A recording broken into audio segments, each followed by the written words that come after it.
खरं तर असं घडलेलं आहे की मी 16 तारखेला गॅसची एंट्री बुक केली होती आणि 16 तारखेला गॅसची एंट्री बुक केल्यानंतर मला मेसेज आला की तुमची एंट्री बुक केलेली आहे बा.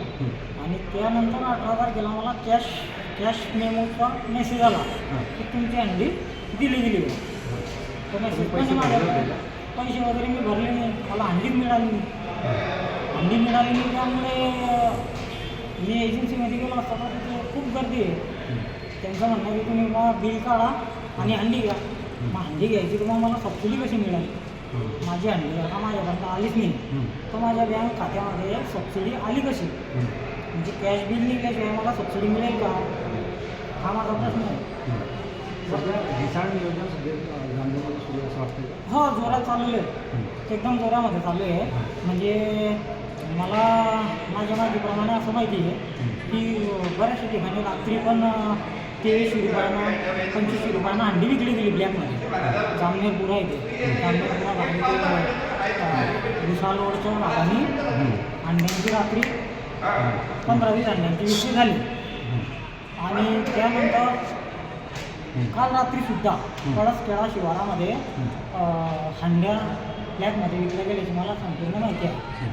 मी गाडीहून जळगावून येत होतो, मी पाहिलं पण मला अंदाजा नाही आला. मग नंतर मला एक वाहनधारकाने सांगितलं म्हणे मी आत्ताच हंडी घेतली म्हणे ब्लॅकमध्ये घेतली म्हणे 2300 रुपयाला. अरे म्हटलं काय रे, मी हंडी बुक केली असता मला हंडी आली नाही, मला सबसिडी मिळाली पण मला हंडी मिळाली नाही. याचं कारण काय आहे? माझी मागणी अशी आहे की सर्वसामान्य पब्लिकला ही परेशानी होता कामा नये आणि याचा काळाबाजार रोखला पाहिजे. आणि ज्या ग्राहकांना हंडी बुक केलेली आहे त्यांना त्यांची हंडी मिळाली पाहिजे ही माझी अपेक्षा आहे. यांनी काळाबाजार थांबवावा. देशाचे पंतप्रधान श्री माननीय नरेंद्र मोदी साहेब म्हणतात की या काळाबाजार करणाऱ्यांना यांच्यावर आळा घाला. शासन काय करत आहे? शासनानं लक्ष दिलं पाहिजे या गोष्टीकडे. हे चुकीचे काम आहे आणि सर्वसामान्य पब्लिकला यांनी सहकार्य केलं पाहिजे की त्यांच्या हंड्यापायी वर विकल्या पाहिजे. हा माझा प्रश्न आहे.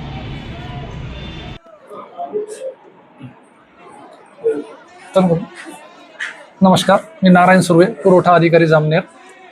सध्या आपल्या जामनेरमध्ये 10 गॅस एजन्सी आहेत आणि कालचा स्टॉक होता 10 पैकी 4 वर स्टॉक 0 होता. आज विचारणा केली तर सर्व ठिकाणी 1-1, 2-2 लॉट आलेला आहे. त्यामुळे गॅस सिलेंडर सुरळीत आपल्या इथे वाटप सुरू आहे. नागरिकांना एक आपल्यामार्फत मी आव्हान करू इच्छितो, कोणी पॅनिक बाय करू नये. सुरळीत साठा सुरू आहे. तसेच पेट्रोल पंपावर सुद्धा गर्दी करू नये. माननीय जिल्हाधिकारी महोदयांना आव्हान केलेलं आहे. प्रेस कॉन्फरन्स सुद्धा माहिती दिलेली आहे. आपल्याकडे मुबलक प्रमाणात साठा आहे, त्याच्यामुळे कोणीही पॅनिक बाय करून अतिरिक्त पेट्रोल डिझेल याचा साठा करू नये. व जे कोणी हॉटेल चालक किंवा इतर व्यावसायिक हे जर घरगुती गॅसचा वापर करत असतील तर त्यांच्यावर जीवनावश्यक वस्तू अधिनियम 1955 अंतर्गत डायरेक्ट फौजदारी गुन्हा दाखल करण्यात येईल. तरी आपल्यामार्फत मी सर्वांना आव्हान करतो की कोणी घरगुती गॅसचा वापर व्यावसायिक प्रयोजनासाठी वापर करू नये.